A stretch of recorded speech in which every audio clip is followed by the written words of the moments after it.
ನಾನಿಲ್ಲೊಂದು ಬಟ್ಟೆ ತೊಗೊಂಡಿದ್ದೀನಿ. ನಿಮ್ಮ ಹತ್ರ ಈ ಥರ ಬಟ್ಟೆ ಇದ್ದರೆ ತೊಗೋಬೋದು. ಇಲ್ಲ ಅಂತಂದರೆ ಒಂದು ಟಿಶ್ಯೂ ಪೇಪರ್ ತೊಗೊಂಡು ಅಲ್ಲಿಗೆ ಒಂದು ಶ್ಯಾಂಪುನ, ನೀವು ಯಾವುದೇ ಶ್ಯಾಂಪು ಬಳಸ್ತೀರಾ ಆ ಶ್ಯಾಂಪು ತೊಗೊಂಡು ಈ ಥರ ಎಲ್ಲ ಬಟ್ಟೆಗೆ ಎಲ್ಲ ಕಡೆಯೂ ಸ್ಪ್ರೆಡ್ ಮಾಡಬೇಕು. ಸ್ಪ್ರೆಡ್ ಮಾಡಿ ಕ್ಲೀನಾಗಿ ಸ್ವಲ್ಪನೂ ಗ್ಯಾಪ್ ಇಲ್ಲದಿದ್ದಂಗೆ ಆ ಬಟ್ಟೆಗೆ ಕ್ಲೀನಾಗಿ ಆ ಶ್ಯಾಂಪುನ ಸ್ಪ್ರೆಡ್ ಮಾಡಬೇಕು.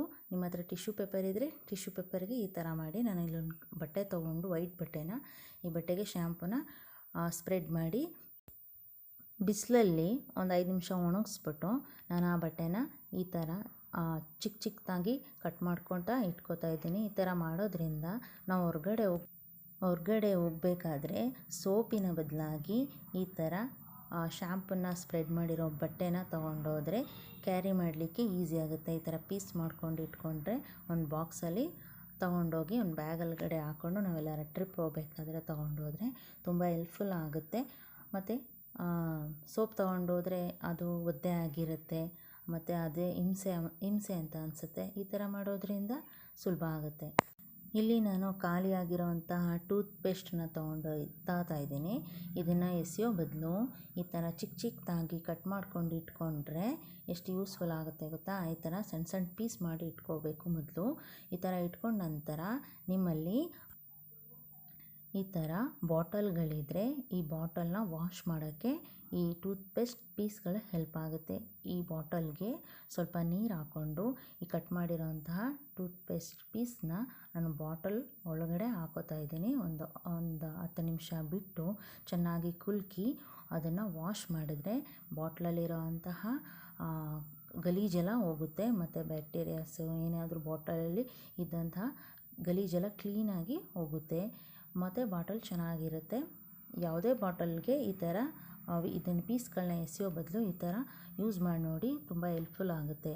ನಂತರ ನಾನಿಲ್ಲಿ ಒಂದು ಪಾತ್ರೆಗೆ ಬಾಳೆ ಎಲೆ ಪೀಸ್ನ ಹಾಕೋತಾ ಇದ್ದೀನಿ.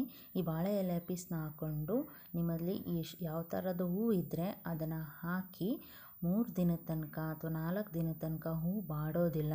ಈ ಮೆಥಡ್ನ ಯೂಸ್ ಮಾಡಿ. ಈ ಮೆಥಡ್ ತುಂಬ ಉಪಯೋಗವಾಗಿದೆ. ಮೊದಲು ಒಂದು ಪಾತ್ರೆ ತೊಗೊಳ್ಳಿ, ಆ ಪಾತ್ರೆಗೆ ಕೆಳಗಡೆ ಬಾಳೆ ಎಲೆ ಹಾಕಿ, ನೀವು ಯಾವುದೇ ಹೂವು ಇಡಬೇಕು ಅನಿಸಿದ್ರೆ ಆ ಹೂವು ಇಡಿ, ಮತ್ತು ಬಾಳೆ ಎಲೆಗೆ ದಿಂಡು ಬರುತ್ತೆ, ಆ ದಿಂಡನ್ನು ಹೂವು ಮೇಲೆ ಈ ಥರ ಇಟ್ಟು ಆ ಪಾತ್ರೆ ಮೇಲೆ ಆ ಹೂವಿನ ಮೇಲೆ ಏನು ಮಾಡಿ ಬಾಳೆ ಎಲೆನ ಹೂವು ಫುಲ್ ಕವರ್ ಆಗೋ ಥರ ಬಾಳೆ ಎಲೆನ ಮುಚ್ಚಬೇಕು. ಈ ಥರ ಮುಚ್ಚೋದ್ರಿಂದ ಏನಾಗುತ್ತೆ, ಹೂವು 3 ದಿನ ಅಥವಾ 4 ದಿನದ ತನಕ ಹೂವು ಬಾಡೋದಿಲ್ಲ. ಮತ್ತು ಈ ಪಾತ್ರೆ ಮೇಲೆ ನಾನೀಗ ಒಂದು ಪ್ಲೇಟ್ನ ಮುಚ್ಚಿಟ್ಬಿಟ್ಟು, ಈ ಪ್ಲೇಟ್ನ ಮುಚ್ಚಿಟ್ಟಿದ ಮೇಲೆ ನಾನು ತೊಗೊಂಡೋಗಿ ಇದನ್ನು ಫ್ರಿಜ್ಜಲ್ಲಿ ಇಡ್ತೀನಿ. ಈ ಥರ ಇಡೋದ್ರಿಂದ 3-4 ದಿನದ ತನಕ ಹೂವು ಬಾಡೋದಿಲ್ಲ, ಫ್ರೆಶ್ ಆಗಿರುತ್ತೆ. ನಂತರ ನಾನಿಲ್ಲಿ ಏನು ಮಾಡ್ತಿದ್ದೀನಪ್ಪ ಅಂತಂದರೆ, ನನ್ನ ಮಗಳದ್ದು ಒಂದು ಎರೇಸರ್ ಇತ್ತು. ಈ ಎರೇಸರ್ನ ಎಸೆಯೋ ಬದಲು ಈ ಥರ ಕಟ್ ಮಾಡಿಕೊಂಡು ಇಟ್ಕೊಂಡ್ರೆ ಎಷ್ಟು ಉಪಯೋಗ ಆಗುತ್ತೆ ಅಂತ ನೋಡಿ. ಈ ಥರ ಕಟ್ ಮಾಡ್ಕೊಂಡು ಇಟ್ಟಿರೋಂಥ ಎರೇಸರ್ಗೆ ನಾನೀಗೇನು ಮಾಡ್ತಾಯಿದ್ದೀನಿ ಅಂದರೆ, ಒಂದು ದೀಪ ತೊಗೊಂಡಿದ್ದೀನಿ. ಈ ಖಾಲಿ ದೀಪಕ್ಕೆ ನಾನೀಗ ಎರೇಸರ್ನ ಇಟ್ಬಿಡ್ತಾ ಇದ್ದೀನಿ. ಈ ಎರೇಸರ್ನ ಇಟ್ಬಿಟ್ಟು ನಾನು ಈಗ ಏನು ಮಾಡ್ತಾಯಿದ್ದೀನಪ್ಪ ಅಂತಂದರೆ, ಹೂ ಬತ್ತಿ ಇರುತ್ತಲ್ಲ, ನೀವು ಗಂಧದ ಕಡ್ಡಿ ಅಂತ ಕರಿತೀರಲ್ಲ, ಅದನ್ನು ಈ ಥರ ಹಚ್ಚಿ ಇಟ್ಟರೆ ಈಚೆ ತುಳಸಿ ಕಟ್ಟೆ ಇರುತ್ತಲ್ಲ, ಈ ತುಳಸಿ ಕಟ್ಟೆಯಲ್ಲಿ ಈ ಥರ ಇಡ್ಬೋದು. ನೋಡಿ ನಾನು ಯಾವ ಥರ ಇಡ್ತಾಯಿದ್ದೀನಿ. ಈ ಥರ ತುಳಸಿ ಕಟ್ಟೆ ಆ ಥರ ಇಟ್ಟರೆ ತುಂಬ ಒಳ್ಳೆಯದಾಗುತ್ತೆ.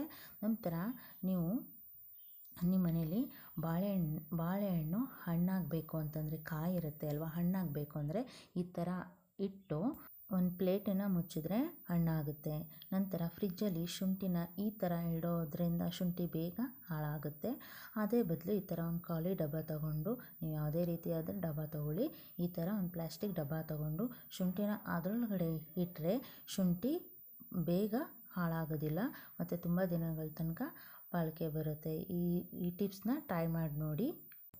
ಈ ಟಿಪ್ಸ್ಗಳು ಇಷ್ಟ ಆದರೆ ನಮ್ಮ ಚಾನಲ್ ಲೈಕ್ ಮಾಡಿ, ಶೇರ್ ಮಾಡಿ, ಕಮೆಂಟ್ಸ್ ಮಾಡಿ, ಹಾಗೂ ನಮ್ಮ ಚಾನಲ್ನ ಸಬ್ಸ್ಕ್ರೈಬ್ ಆಗಿ.